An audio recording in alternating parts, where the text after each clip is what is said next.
name is Jack Wightman, and I'm part of the festival committee for From Page to Screen. It's a pleasure to get a chance to speak with you, Jack. Thank you very much.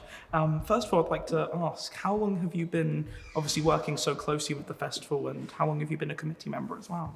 So I started with the festival just last year. So there was one of my friends that was working with the festival, and they just needed someone for the stewarding. Oh, yeah. And they said, I know someone I can rope in for that. So they brought me on, and I think it was quite quickly clear that I'm a film geek. Yeah. And they're like, hey, this might be a good person to have on the committee. So it's the first that's the first year that I've been properly with the committee, helping make decisions and working with them like that. And it's been brilliant. They've been really great because they just welcome me in straight away and made me really feel part of the whole process. Yeah, definitely. I've noticed that with kind of everyone around here. They just feel very like welcoming and open, and like you say, it never feels like there's ever sort of a disconnect from anyone. It feels very tight knit, very close, and I think that's just part of Bridport as well. It's got such a great community feel.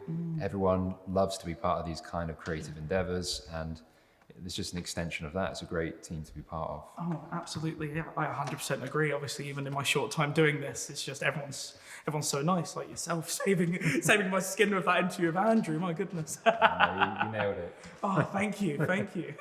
Not without your help, of course. Obviously, with being part of the committee, what decisions do you make being a part of that, and how long in advance do you plan for each this festival even? It was a few months discussion and planning and ideas about who do we want to curate this, who could we reach out to, what contacts have we got, some ideas as well around the theme and maybe how that even relates to some of the creators that we might have. So when we were looking at Christopher Hampton, we thought, well, his career in film starts roughly in 1973 with A Doll's House, and it coincides with a sort of a 50-year span that the Arts Centre has as well. That's that sort of timeline. So that felt like a really nice way to coincide both celebrations. And it's those kind of thoughts about, what can we start to show? And come up with sort of a list to suggest ideas for films. But really we want the creators to guide it and say, do you know what, I'd love to see this on the big screen again. And that's the excitement of it, to get their input. Yeah, so did you work closely with Christopher once he obviously was on board to curate? So that's right, we went to meet him. It was I went with a couple of the committee members. We went to his office in Notting Hill. And just sort of sat down, and you're sort of trying not to look at the Oscars that are on the shelf right next to you. Imagine in that moment a little bit of light shined right on them. Well, because he's so nice, we just sort of, you could see that we were looking at it, and he's like, "Oh, go pick it up." It's like, "Do you mind?" It's like they're quite heavy, aren't they? I was like, "Yes, they are shaking." Like, that must have been. So they are quite heavy then, proper. Yeah. It was some weight, yeah. Wow, that must have been incredible. Incredible. It was just amazing, and then just talking through, and he's clearly got such a great brain, cinema, and also he's just connected to so much film history. And you talk about, we'd like to show Who's Afraid of Virginia Woolf, and I love Elizabeth Taylor. It's like, oh yes, she's brilliant. I went to an awards ceremony with her. Really? It's like, what was she like? She's like, very salty, but she's great fun.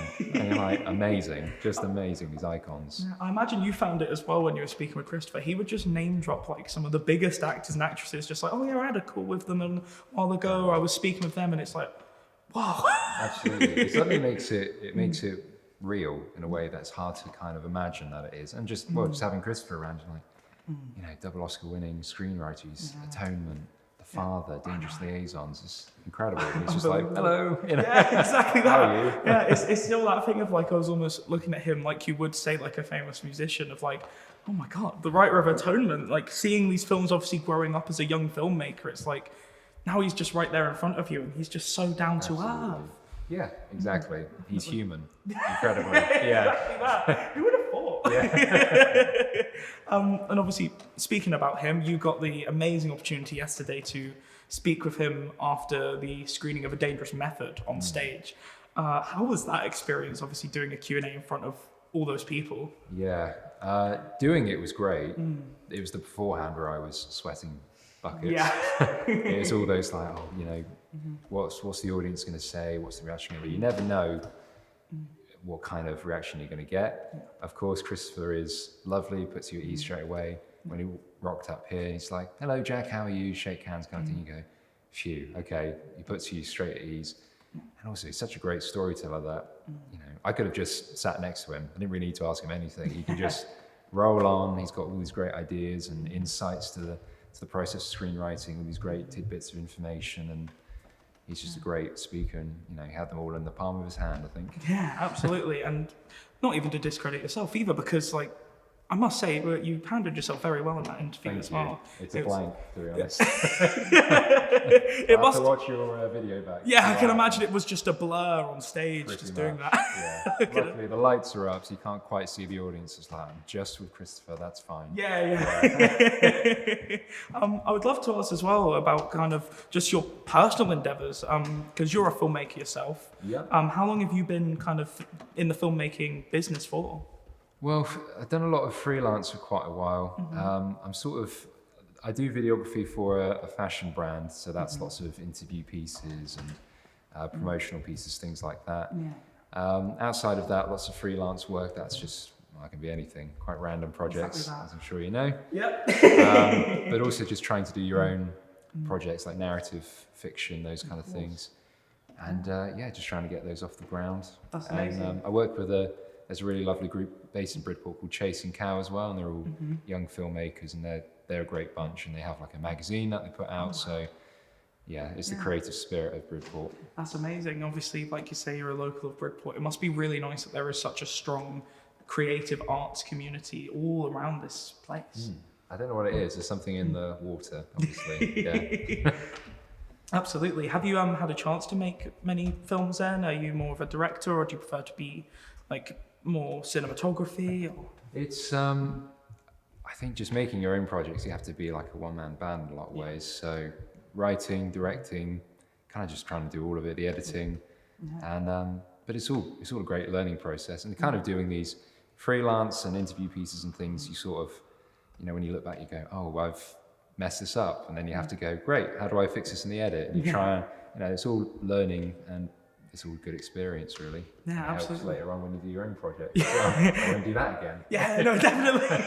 I can relate to that. That's what I normally use whenever I do a more kind of commissioned project, they are more just like learning experiences, because then you learn what works, what doesn't, and then you can use that to make better films when you've got your own projects. Absolutely. Well, I hope you've learned from doing this. Has this been a good experience? Yeah, it's been fantastic. Getting a chance to obviously meet everyone and really kind of come into my own element as like an interviewer as well. It's kind of made me realise that maybe I kind of want to do this a bit more, Well, you brought a lot of fun to the whole thing. I think all of your Instagram reels have been really good fun. It's been great. Thank you very much. I appreciate that. And one last thing I'd like to ask: have you got any films in the pipeline, or? Yeah, it's kind of a tricky project, but it's be really good fun. It's a bit bizarre, but one of my friends, he's a magician, and he's actually in the magic circle, so this is a whole other thing. But we did a really fun play on the Soaring the Woman in Half short film sort of thing, and it's like, we should do something else with this, and we want to do this. His character's called Fellini, so we want to do Fellini escapes from prison, and there's this incredible prison in Dorchester. They've just used it for the Luther film. Really? Yeah, wow. It's incredible. It's like this Victorian-looking building. When we went to see it, this guy brought along his puppy. As soon as we went inside, this dog started to shake. And we were like, does he usually do that? I was like, never done that before. Like, right, okay. That was to set the tone. That's fine. Yeah. It's okay, it's fine, It's an amazing space. So we're trying to get to use that for this escape from jail film, so that could be good fun. That sounds like great fun. I mean, I'm sold. Like almost like a Harry Houdini type, like magician sleight of hand escaping a prison. Yeah, Escape from Alcatraz, I think, is the title. Yeah. Wow, you couldn't write that. That's incredible. I'm sold. Take my money. Well, thank you very much for letting us have the chance to speak to you. And Thanks so much. Yeah, all the best. Thank you. Thanks.